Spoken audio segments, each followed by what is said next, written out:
Bem-vindo ao único canal no YouTube que tem a Bíblia comentada versículo a versículo. Por isso, salve, salve, gente boa! Vamos juntos aprender a palavra de Deus, que é a melhor coisa que a gente faz da nossa vida.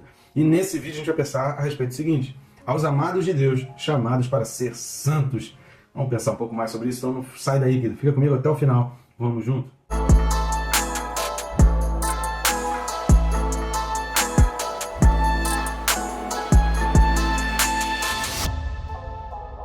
E juntos nessa daí, que você não pode deixar de se inscrever. Está assistindo, não está inscrito ainda? Clica aí, é rápido e fácil, não vai atrapalhar o seu tempo, nem prejudicar aí o vídeo que você está assistindo.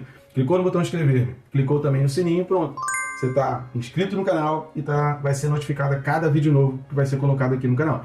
Além também de que esse lembrete de segunda a sábado, que a gente tem vídeos aí às 6 da manhã, vão te despertar a estudar a palavra, te mostrar que você precisa estudar a palavra, né? Se você precisa de um empurrãozinho, de uma força, a gente está aqui para isso, para te ajudar a estudar a palavra do Senhor. Peço também suas ajudas aí no nosso canal, para que a gente alcance mais pessoas, curtindo, comentando e compartilhando.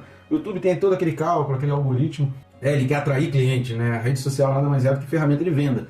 Então, o YouTube se interessa e conforme pessoas vão curtindo e comentando, ele vai falando, opa, isso aqui é uma isca boa para atrair cliente. E a gente vai nessa carroceria levando a palavra, aproveitando esse gancho para levar a palavra ao maior número de pessoas. Né? Jesus decide pelo mundo pregar o evangelho a toda criatura, a gente tem que usar daquilo que tem à nossa disposição para alcançar as pessoas. Então vamos junto nessa, querido? Curte, comenta, compartilha aí e nos ajude a alcançar mais e mais pessoas. Texto desse vídeo, capítulo 1 da Carta aos Romanos, versículo de número 7. Então vamos lá, Carta de Paulo aos Romanos, capítulo 1, versículo 7, diz assim: a todos os amados de Deus que estáis em Roma, chamados para ser de santos, graça a vós outros e paz, da parte de Deus, nosso Pai, e do Senhor Jesus Cristo. Amém, né, querido? Então aqui ele está completando, né, nesse versículo de 1 a 7, as evidências com relação à Trindade. Então aqui fecha aquele aspecto da Trindade, a gente falou um pouco sobre isso nos primeiros vídeos da Carta aos Romanos. Se você não assistiu, assista os vídeos correspondentes aos versículos de 1 a 6, né? Assista esses 6 vídeos, se possível, assista também o vídeo referente à introdução da Carta aos Romanos, que é muito importante para a gente entender todos esses aspectos. Então aqui ele está fechando esse conceito aí da Trindade e trazendo muitas informações aqui, que a gente vai tentar pincelar essas informações todas, porque são muito úteis dentro da teologia cristã, dentro dos conceitos de fé e princípios de valores cristãos. Mas antes da gente entrar a fundo aí, deixa eu só te pedir mais uma ajuda. Você pode estar ajudando também o nosso canal, o nosso ministério, indo nesse QR Code que está aqui do lado, vai ficar aqui até o final do vídeo, ou se você for no primeiro link da descrição, também vai abrir o mesmo menu, e nesse menu você vai ter ali uma opção de fazer contato conosco, para estar nos convidando. Vai ser um prazer estarmos aí na sua igreja, levando a palavra de Deus, explicando a respeito da Bíblia, da importância da Bíblia. Vai ser com grande prazer e alegria que a gente vai aceitar para estar junto com vocês aí, com a sua comunidade. E ali você também vai ter as formas de adquirir esses livros, a capinha deles já começaram a aparecer aqui do lado, são 2 livros de minha autoria. O Quem se Importa com Deus é aquele livro que ajuda as pessoas a entender, né? Por que existe tanta tragédia no mundo, por que aconteceu aquilo de ruim, onde estava Deus quando aconteceu tudo isso de ruim, por que acontece tanto mal no mundo. Esse livro Quem se Importa com Deus vai fazer a gente dar uma guinada na nossa mente, para entender mais a respeito de Deus. E o Perca-Peso Tirando a Trava de Olho é aquele chamado hoje de mindset. Né? O que é o mindset? Te faz abrir o olho, enxergar de uma maneira diferente aqueles outros questionamentos. Né? Um pastor pecou, um grande líder, um pregador, um cantor gospel, caiu em pecado, fulano vive em pecado. Sabe aquela coisa da gente lidar com o pecado do outro? O que é pecado e como lidar com o pecado do outro? O Perca-Peso Tirando a Trava do Olho ajuda também nesses questionamentos, e nunca mais você vai fazer esse tipo de pergunta e você vai conseguir entender de uma maneira bíblica como lidar com todas essas coisas. Tá certo? Então vamos lá? Primeira coisa que a gente vai observar aqui é quando ele fala todos os amados. É muito legal essa forma aqui, essa expressão de Paulo, porque a palavra aqui, né, de amados, que ele usa, não é a palavra derivada de filéu, que seria uma palavra mais destinada, né, para amizade, né, para amigos, para essa coisa fraternal, mas ele usa agapetos, que é derivado da palavra ágape, do amor ágape, e que vai significar, né, alguém que é favorito, alguém que recebeu um amor assim incomparável, alguém que é muito distinto.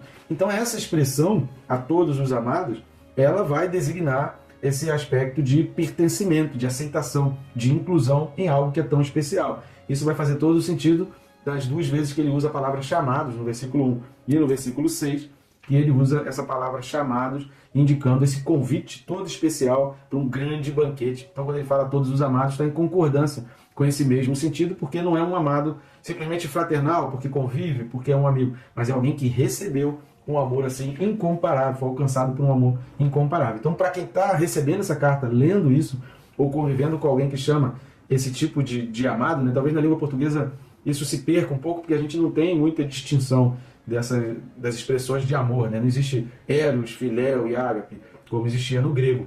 Então, para o grego, para quem conhecia da língua grega, isso fazia muita diferença. É importante a gente entender isso, porque o amado, no nosso sentido, na linguagem portuguesa, perde-se muito esse sentido especial que Paulo está falando aqui na carta aos Romanos. E aí quando ele fala que estás em Roma, também não vai deixar dúvida quanto aos destinatários da carta. A gente viu no vídeo anterior que os destinatários eram gentios, mas que viviam aonde? Em Roma. Esse era o local onde os gentios viveram. Então o público-alvo de Paulo não era exatamente os judeus, que a gente viu lá no vídeo passado, a gente falou sobre o texto de Atos capítulo 2, e a gente viu que em Roma havia também judeus, prosélitos, né, cretenses, árabes. Então em Roma haviam várias pessoas, mas o público-alvo de Paulo eram os gentios que viviam em Roma, o público-alvo dessa carta aqui específico. A palavra chamados aqui é novamente, assim como as outras duas vezes utilizadas, a palavra kletos. Então eu não vou me deter muito, assista o vídeo correspondente a Romanos 1.1 e Romanos 1.6, que a gente também comenta sobre chamados. E quando ele fala chamados para quê? Repare que Paulo sempre vai usar essa questão, quando ele fala da graça, quando ele fala do chamado, quando ele fala do apostolado, com uma finalidade. Tem que ser para alguma coisa. Ninguém pode ser simplesmente chamado para nada. Quem é que chama alguém para nada? Ele chama para alguma coisa. Chama porque quer ajuda, chama porque quer auxílio, chama porque quer perto, chama porque quer, né, que faça alguma coisa, chama porque quer tirar alguma dúvida. Tem sempre um objetivo. Quem chama para nada, chamou, tem um objetivo. E Deus não vai ser diferente. Sabedoria divina, ele não vai escolher pessoas e chamar pessoas para ficar sentado assistindo série de TV. Nunca isso vai acontecer. Nunca ninguém vai poder dizer que esse foi o chamado, que Deus o chamou para isso. Não esquece isso. Então ele vai falar, chamados para ser de santos. Vamos dar uma lida em Deuteronômio, capítulo 7, versículos de 6 a 11. Vamos lá para o Pentateuco, né? O quinto livro aí do Pentateuco, que é Deuteronômio, capítulo 7, do 6 ao 11, que fala assim: porque tu és povo santo ao Senhor teu Deus. O Senhor teu Deus te escolheu para que ele fosse o seu próprio povo de todos os povos que há sobre a terra. Não vos teve o Senhor afeição, nem vos escolheu porque fosseis mais numerosos do que qualquer povo, pois eres o menor de todos os povos, mas porque o Senhor vos amava, e para guardar o juramento que fizera a vossos pais. O Senhor vos tirou com mão poderosa e vos resgatou da casa da servidão, do poder de Faraó, rei do Egito. Saberás, pois, que o Senhor teu Deus é Deus, o Deus fiel, que guarda aliança e misericórdia até 1000 gerações aos que o amam e cumprem os seus mandamentos, e dá o pago diretamente aos que o odeiam, fazendo-os perecer. Não será demorado para com o que o odeia, prontamente lhe retribuirá. Guarda, pois, os mandamentos e os estatutos e os juízos que hoje te mando cumprir. Ou seja, o chamado para ser santo era um chamado para ser exatamente separado, para ser distinto. A palavra utilizada por Paulo em Romanos, aqui no primeiro capítulo, versículo 7, é a palavra hagios. A palavra hagios, ela vai indicar exatamente separado, sem impureza, né? Limpo, sem mistura. Então toda vez que você ouvir a palavra santo nas escrituras, você precisa ver a sua mente que é isso, que é não misturado. Ser santo significa não se misturar. Sempre vai ter a ver com a troca de gestão, ou seja, eu fui chamado para ser santo, ou seja, eu estou saindo daquele bloco, eu estou saindo daquela linha de pensamento, estou saindo das ideologias que são voltadas para desejos, concupiscências e vontades da carne, e agora eu estou entrando numa gestão do Espírito Santo, né? Aquele negócio sob nova direção, sabe, quando uma empresa ela é comprada e põe uma faixa sob nova direção, então agora a gente precisa anunciar isso para o mundo, ó, eu estou sob nova direção. Os capítulos 6 e 7 da carta de Paulo aos Romanos vão dar distinção sobre o pecado, que é o elemento que suja a alma. Então o pecado é o que traz a impureza. Então ser santo significa livrar-se das impurezas, significa ser limpo, significa não se misturar com as impurezas desse mundo, chamadas como pecado. Vamos dar uma lida na primeira carta de Paulo aos Coríntios, capítulo 1, e vamos ler os versículos 2 e 24. Primeira carta de Paulo aos Coríntios, capítulo 1, versículo 2, fala: a igreja de Deus que está em Corinto, aos santificados em Cristo Jesus, chamados para ser santos, com todos os que em todo lugar invocam o nome de nosso Senhor Jesus Cristo, Senhor deles e nosso. E agora o versículo 24. Mas para os que foram chamados, tanto judeus como gregos, pregamos a Cristo, poder de Deus e sabedoria de Deus. Então a gente vai ver que isso é uma constante nas cartas de Paulo, essa importância do chamado de ser diferente, de ser separado, de não se misturar. Eu fui convidado para um banquete Então agora eu preciso honrar aquele que me convidou e eu preciso viver.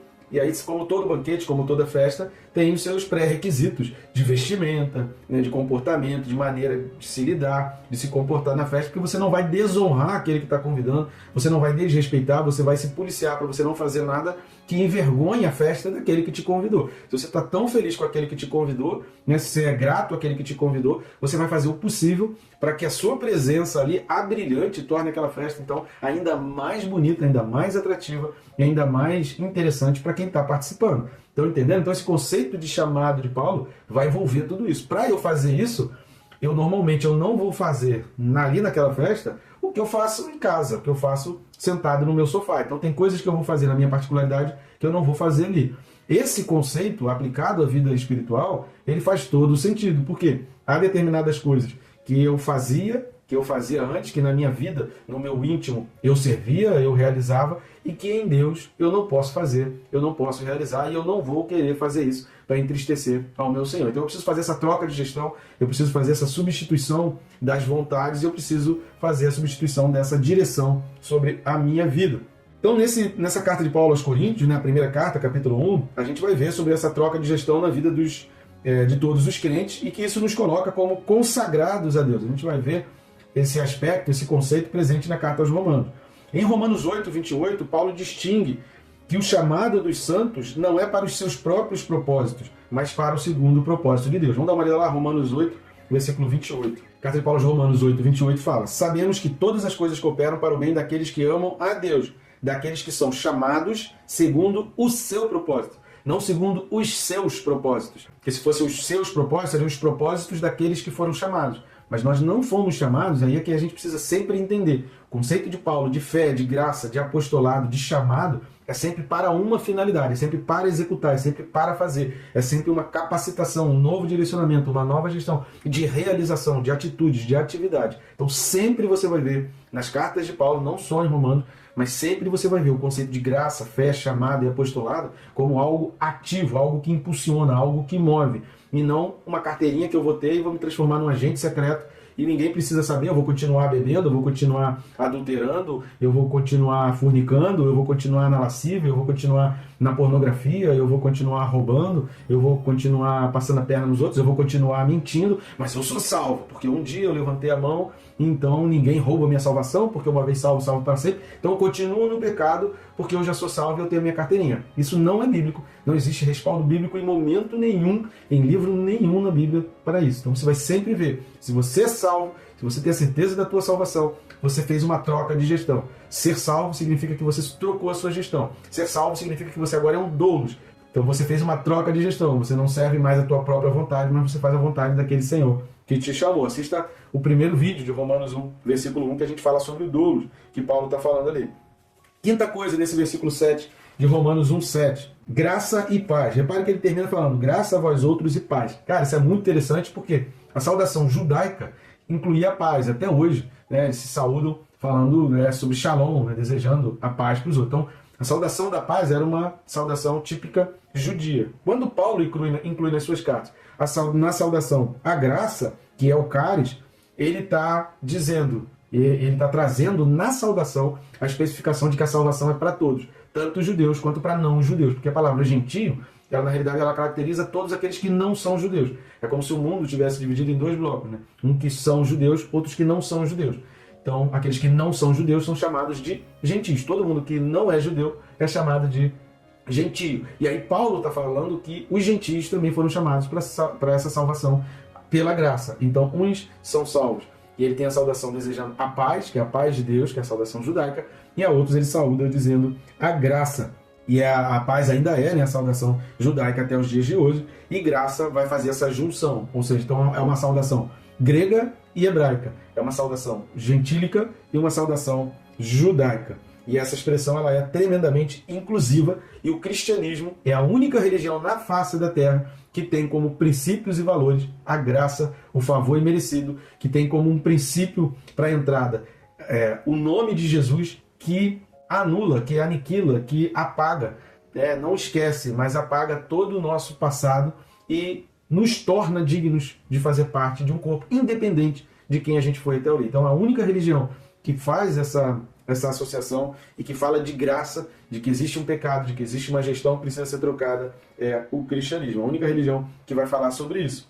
Então essa expressão, graça e paz, ela aponta tanto para uma identificação com a linguagem dos gentios, como da obra de Jesus, do seu benefício também. Então, era aquela identificação que ele conseguia. Repare que logo no início da carta, Paulo está falando de expressões que conectam, expressões que captam a atenção dos leitores daquela carta e daqueles que ouviam a leitura da carta. Paulo está aqui criando logo de cara uma conexão, uma ligação com eles forte de sentimento e de trazendo para eles, dizendo, eu sou um igual a vocês, eu não sou ninguém diferente de vocês. Cara, isso é uma sabedoria de Paulo tremenda. A sexta coisa, penúltima coisa que a gente vai ver, quando ele fala aqui Pai e ele fala do Senhor Jesus Cristo, diferenciando duas pessoas da Trindade, juntamente com o que ele falou no versículo 4, que foi designado Filho de Deus com poder segundo o Espírito de Santidade, ele está trazendo para nós, não a palavra, essa palavra Trindade não vai aparecer na carta aos Romanos, mas o conceito está bem explícito aqui e a ideia que Paulo tem a respeito de um Deus trino, de um Deus Pai, de um Deus Filho e de um Deus Espírito. Então, esse Deus, que é Pai, Filho e Espírito, ele está evidente na carta aos Romanos, e Paulo aqui ele faz questão de distinguir duas pessoas da Trindade no mesmo versículo. Por fim, Paulo esclarece neste verso a verdade da importância divina quando ele fala fomos chamados. A iniciativa veio da parte de Deus. Isso é muito interessante a gente observar. Isso aqui pode dar a base aí para muitas pregações, né? Você pode fazer uma série de mensagens sobre isso, que o chamado, a eleição não parte de nenhum de nós. Então não sou eu que decido entrar, não sou eu que determino as coisas para entrar, não sou eu que determino as regras, mas eu fui convidado por alguém que está dando um grande banquete. Então quem convida dá o banquete, quem convida, né, como a gente fala, né, sempre que quem paga o bolo, querido, determina qual o sabor, o formato, o tamanho do bolo. Não é quem está comendo, não é quem está sendo convidado, é quem pagou o bolo. Então a gente tem muito cuidado com a fonte, né, das coisas. Pode ser aplicado para outras coisas também.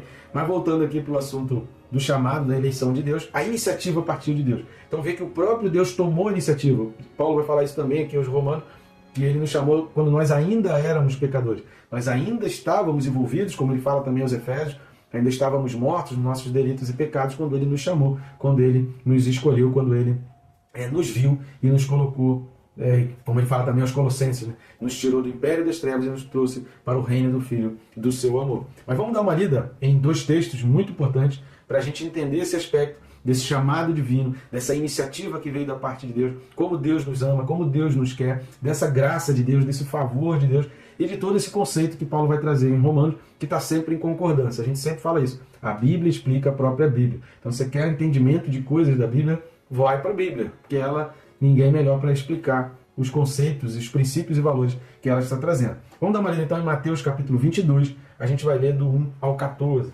Evangelho segundo escreveu Mateus capítulo 22, a gente vai ler do 1 ao 14, diz assim: De novo entrou Jesus a falar por parábolas, dizendo-lhes, o reino dos céus é semelhante a um rei que celebrou as bodas de seu filho. Então enviou os seus servos a chamar os convidados para as bodas, mas estes não quiseram vir. Enviou ainda outros servos com esta ordem: Dizei aos convidados, eis que já preparei o meu banquete, os meus bois e cevados já foram abatidos, e tudo está pronto. Vinde para as bodas. Eles, porém, não se importaram e se foram, um para o seu campo, outro para o seu negócio. E os outros, agarrando os servos, os maltrataram e mataram. O rei ficou irado, e enviando as suas tropas, exterminou aqueles assassinos e lhes incendiou a cidade. Então disse aos seus servos: Está pronta a festa, mas os convidados não eram dignos. E depois, para as encruzilhadas dos caminhos, e convidai para as bodas a quantos encontrardes. E saindo aqueles servos pelas estradas, reuniram todos os que encontraram, maus e bons, e a sala do banquete ficou repleta de convidados. Entretanto, porém, o rei, para ver os que estavam à mesa, notou ali um homem que não trazia veste nupcial, e perguntou-lhe: Amigo, como entraste aqui sem veste nupcial? E ele emudeceu. Então ordenou o rei aos serventes: Amarrai-o de pés e mãos, e lançai-o para fora. Nas trevas, ali haverá choro e ranger de dentes, porque muitos são chamados, mas poucos escolhidos. Essa parábola aqui também tem muita informação aqui nessa parábola, né? Mas a gente vai ver alguns pontos importantes e coincidentes com que a gente, que é o objetivo nosso, é estudar a carta aos Romanos e não estudar essa parábola. Mas a gente vê a iniciativa de quem está preparando o banquete, já está tudo pronto. Você está sendo chamado para um reino, você está sendo chamado para uma atividade, você está sendo chamado para pertencer a um povo e para fazer uma obra que já está toda trilhada, que já está tudo trabalhado, que já foi tudo preparado. Você só está entrando nesse caminho, você só está entrando nessa festa. Compete a você cumprir o banquete e ter os pré-requisitos. Já adquiriu a sua veste? Essa questão das vestes está está muito ligado a todos aqueles aspectos do tabernáculo, de se lavar, de trocar as suas vestimentas, de fazer o seu sacrifício, que vai envolver exatamente a troca de gestão que a gente estava falando, né? Então, quando você faz essa troca de roupa e coloca as vestes nupciais, é porque você trocou a gestão, porque você se arrependeu de pecados. Então, essa questão das vestes, ela carrega sobre si todos esses significados de arrependimento de pecado, de troca de gestão, de troca de senhorio, de estar sob nova direção, de respeitar, de honrar aquele que está convidando. Tudo isso tem a ver aqui com essa troca de gestão. Mas é importante a gente observar aqui a iniciativa daquele que convidou, a iniciativa daquele que está dando a festa e a expressão. Havia ali bons e maus, ou seja, para Deus não importa muito quem você foi no passado. Não tem diferença quem você foi no passado. Se você se arrependeu, se você pediu a Deus o perdão dos seus pecados e você reconheceu Jesus como Senhor, como ele fala lá na carta aos Coríntios, isso é o que importa. Trocou as vestes, trocou a gestão, trocou a direção da tua vida. É isso que vale para Deus, não o teu passado. Isso não tem peso. O que você precisa é fazer um marco, um divisor de águas. Eu era um até aqui e agora, a partir daqui, eu sou outro completamente diferente. Eu vivia guiado pelas minhas paixões e concupiscências, pela minha carne, pelos meus desejos, e agora eu sou guiado pelo Espírito Santo. Para terminar, vamos ler 1 Coríntios, capítulo 6, versículos de 9 a 11. Primeira carta de Paulo aos Coríntios, capítulo 6, do 9 ao 11, fala assim: Ou não sabeis que os injustos não herdarão o reino de Deus?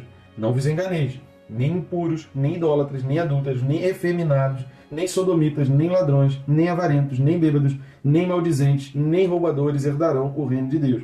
Tais fostes alguns de vós, mas vós vos lavastes, mas fostes santificados, mas fostes justificados em o nome do Senhor Jesus Cristo e no Espírito do nosso Deus. Repare como aqui também, em Coríntios, ele faz a distinção de duas pessoas da Trindade, porque Jesus é o Senhor, é o diretor da tua vida agora, e ele está falando, vocês eram assim. Não importa se cada uma dessas coisas aqui, que a gente explica na carta, no livro do Apocalipse, tem uma playlist aí de Apocalipse, assista lá, vai lá na playlist, vai lá nos capítulos 21, né, 20, 21 e 22 de Apocalipse, que a gente explica cada vocábulo desse. Assista também, tem uma playlist aí de Gálatas, vai lá no capítulo 5, nas obras da carne, a gente também explica o significado de cada palavra usada por Paulo, ali também a Gálatas, vale a pena para você entender cada palavrinha dessa aqui, que foi dita principalmente nos versículos 9 e 10 aqui, da primeira carta de Paulo aos Coríntios, capítulo 6, porque isso é muito importante para entender. Não importa se você foi qualquer um desses daqui, o que precisa haver é um divisor de água, o que precisa haver é um corte, precisa haver uma troca de gestão. Eu era assim, mas não sou mais.